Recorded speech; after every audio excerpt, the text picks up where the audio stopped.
Dear students, आज मैं आपको टेंस का टॉपिक करवा रही हूँ। आप सभी को पता है कि टेंस क्या होते हैं। आपने हिंदी में पढ़े होंगे कि काल, वर्तमान काल, भूतकाल, भविष्यकाल, ये वर्ड्स आपके जाने पहचाने होंगे, आपने सुन भी रखे होंगे। तो इसी तरह इंग्लिश के अंदर भी काल का टॉपिक है, जिसे हम क्या कहते हैं, टेंस कहते हैं। Tense, what is tense? Tense क्या होते हैं या टेंस किसे कहते हैं? Tense changes the form of the verb to express the time of an action.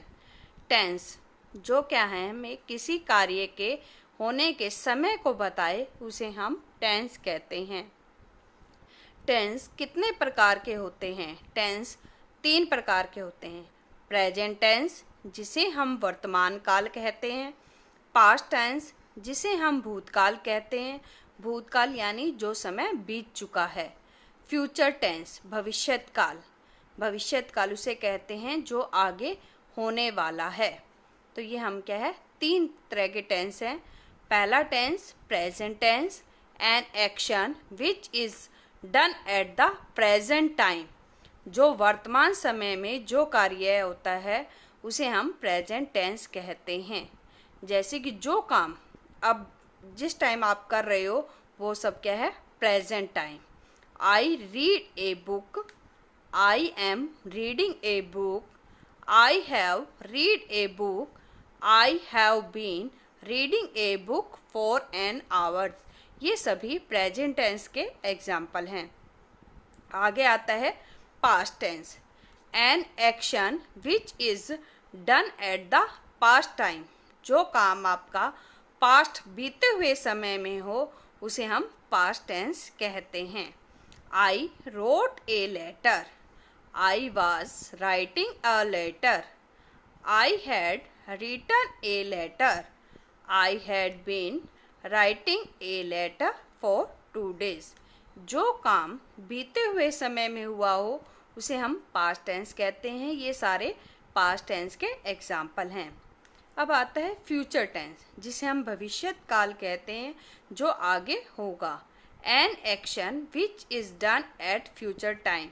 जो भविष्य समय में जो कार्य होगा उसे हम क्या है, फ्यूचर टेंस कहते हैं। I shall write a letter, I shall be writing a letter.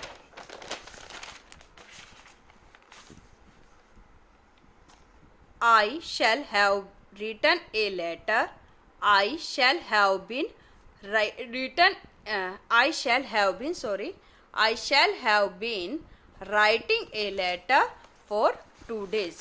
यानी जो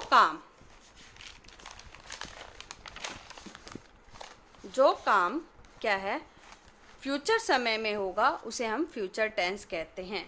अब प्रेजेंट टेंस, प्रेजेंट टेंस के भी क्या है, 4 टाइप हैं। Present indefinite, simple, present tense. Present continuous, इसे हम प्रोग्रेसिव टेंस भी कहते हैं। Present perfect tense, present perfect continuous tense. इसी तरह पास्ट टेंस के भी 4 पार्ट हैं। पास्ट इंडेफिनिट टेंस, इसे हम सिंपल पास्ट टेंस भी कहते हैं। पास्ट कंटिन्यूस, इसे हम प्रोग्रेसिव टेंस भी कहते हैं। कंटिन्यूस या प्रोग्रेसिव, इसे इसलिए बोला गया है क्योंकि इसमें जो भी काम क्या है, कंटिन्यू चलता है, इसलिए इसे हम कंटिन्यूस टेंस भी कहते हैं। Past perfect tense, past perfect tense, past perfect continuous tense.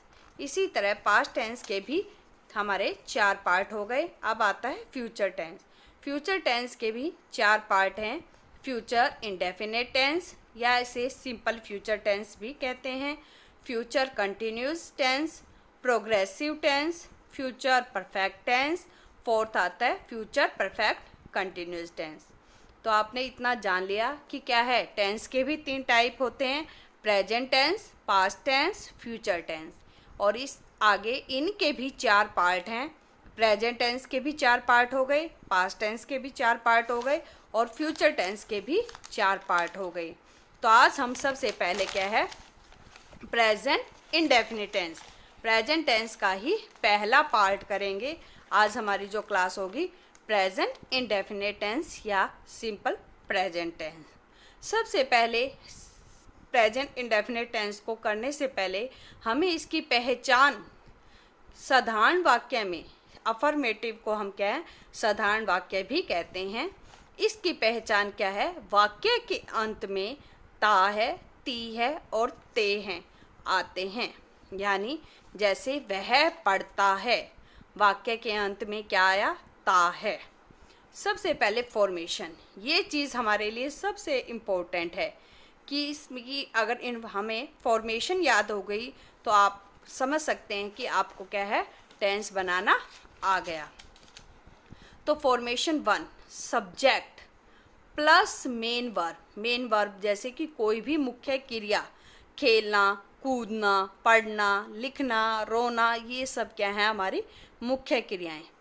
मुख्य क्रिया के साथ क्या है, इसमें एस या ईएस लगता है, प्लस ऑब्जेक्ट और फिर प्लस फुल स्टॉप। क्योंकि ये साधारण वाक्य है इसलिए यहाँ पर क्या है फुल स्टॉप आया। अब देखो मेन वर्ब की फर्स्ट फॉर्म के साथ एस या ईएस कैसे लगता है, he, she, it, singular noun. Singular noun यानी एक वचन संख्या, एक वचन संख्या के साथ। दूसरा आता है मेन वर्ब की फर्स्ट फॉर्म। मेन वर्ब की फर्स्ट फॉर्म क्या है, किस किस के साथ लगती है, दे, आई, यू, वी और प्लूरल नाउन के साथ, यानी बहुवचन संख्या के साथ। इसके एक ट्रिक मैं आपको बताती हूँ। देखो हमें एस और ईएस ये यहाँ पर क्या है, हमारे बॉडीगार्ड हैं। बॉडीगार्ड यानी अगर सिंगुलर है, ही अकेला है, शी भी अकेली है, इट भी और सिंगुलर नाउन, यानी एक वचन के साथ क्या है हमेशा एस और ईएस लगते हैं। एस और ईएस ये क्या है, ये हमारे बॉडीगार्ड हैं। मेन वर्ब की फर्स्ट फॉर्म जो प्लूरल है पहले से ही, इनके साथ कभी क्या है बॉडीगार्ड की जरूरत नहीं पड़ती क्योंकि ये पहले से ही ज़्यादा हैं और ज़्यादा को क्या है बॉडीगार्ड की जरूरत नहीं पड़ती। इसको याद करने का यही तरीका है। और यहाँ पर आई के साथ भी यहाँ क्या है, आई अकेला होता है लेकिन फिर भी हमने क्या है इसको मेन वर्ब की फर्स्ट फॉर्म के साथ रखा है। क्यों, क्योंकि आई खुद ये क्या है पहलवान है। तो ये चीज़ें ध्यान रखनी है कि इन सब के साथ तो क्या लगेगी मेन वर्ब की फर्स्ट फॉर्म और बाकी सभी के साथ क्या लगेगी एस या ईएस। एस ईएस आपने सिंगुलर प्लूरल याद किए होंगे, सी एच आता है जिसके पीछे या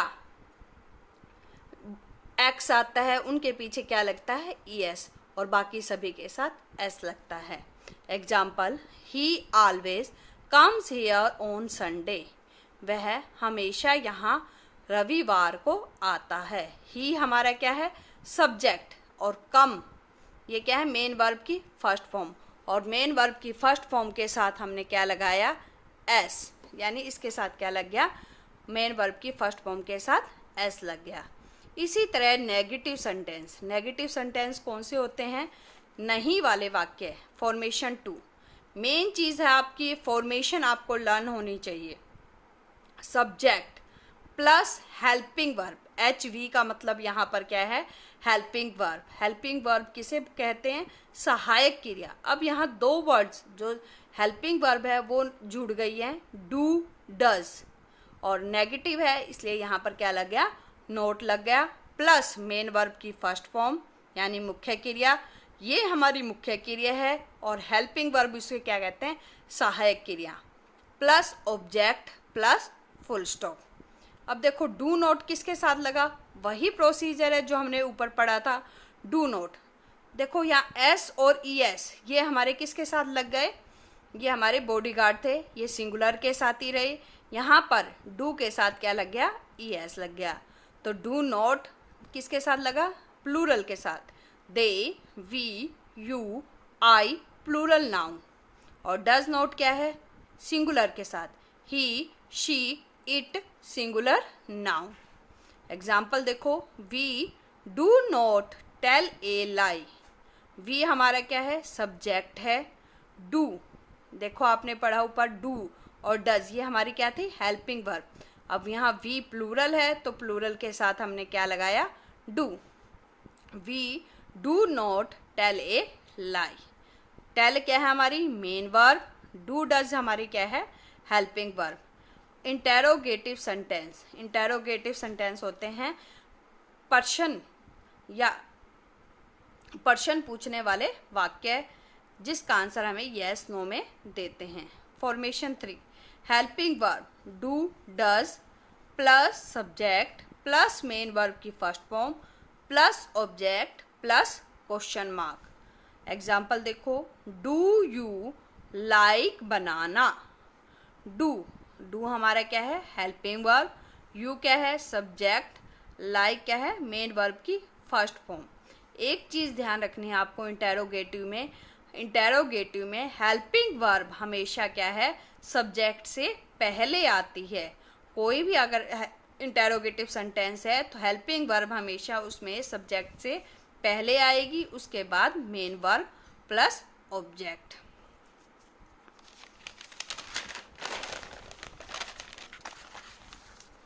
अब आता है interrogative plus negative sentence. Interrogative यानी क्या है प्रश्नवाचक भी और नकारात्मक वाक्य दोनों ही साथ में हों। In formation 4, helping verb do does plus subject plus not plus main verb की first form plus object plus question mark. Example, do I not help you every week. Do हमारी क्या है हेल्पिंग वर्ब और help क्या है हमारी main verb की first form. ये तो थी हमारी फॉर्मेशन जो हम क्या है पहले भी पढ़ चुके हैं और अब इनको क्या है फॉर्मेशन हमें लर्न करनी है। सबसे पहली बात क्या है फॉर्मेशन हमें लर्न होनी चाहिए, इन्हीं फॉर्मेशन पर ही हम सेंटेंस बना सकते हैं। Uses of present indefinite tense. अब क्या है ये यूजेस, क्या क्या यूजेस हैं? To express habitual action, habitual action जो हमारे आदत को दर्शाते हैं ऐसे कार्य। This tense is used with the words, ये टेंस हमेशा ये वर्ड्स के साथ यूज होते हैं। Always, often, frequently, generally, usually, sometimes, daily, every day, every week, every month, every year, once a week, twice a week. Always का मतलब हमेशा, ऑफन का मतलब प्राय, फ्रीक्वेंटली लगातार, जनरली हमेशा, यूजुअली प्राय, समटाइम्स कई बार, डेली प्रतिदिन, एवरीडे प्रतिदिन, एवरी वीक हर सप्ताह, एवरी मंथ हर महीने, एवरी ईयर्स हर साल, वंस ए वीक सप्ताह में एक बार, ट्वाइस ए वीक सप्ताह में 2 बार। यानी ये वर्ड्स क्या हैं हमारी हैबिट को शो करते हैं कि ये क्या लगातार जो काम हमारे हो रहे हैं जिसमें हमारी आदत को, ये वर्ड्स सभी जितने भी वर्ड्स मैंने बताए ये हमारी आदत को शो करते हैं। तो फर्स्ट रूल क्या हो गया? To express habitual action. Example देखें,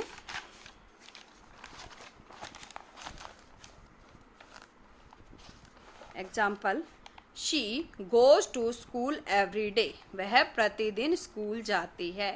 ही ड्रिंक्स मिल्क डेली, वह प्रतिदिन या रोज दूध पीता है। We take exercise every day, हम प्रतिदिन क्या है व्यायाम करते हैं। To express a general truth और यूनिवर्सल ट्रूथ, जनरल ट्रूथ क्या होता है? जो सार्वजनिक सच्चाई, जैसे the sun rises in the east, सूरज पूरब से उदय होता है। Water boils at 100 degree Celsius, पानी 100 डिग्री सेल्सियस पर उबलता है। Honesty is the best policy, ईमानदारी ही सच्चा धन है। अब देखो यहाँ बी की फॉर्म हमने क्या है इज यूज की है, तो ये इज, बी की फॉर्म यहाँ पर इज कैसे यूज हुई ये आपको बता रही हूँ। बी को प्रेजेंट टेंस में हम इज एम आर, सिंगुलर है तो इज यूज कर लेंगे, एम आई के साथ, आर प्लूरल के साथ। अगर पास्ट में बी फॉर्म यूज हो रही है तो वाज वर यूज हो जाएगा, अगर फ्यूचर है तो फ्यूचर में क्या है बीन यूज हो जाएगा। थर्ड रूल आता है to express an event taking place at the present moment, जो क्या है वर्तमान क्षण के बारे में जो काम होता हो। जैसे example, she lives in Azad Nagar, वह आज़ाद नगर में रहती है।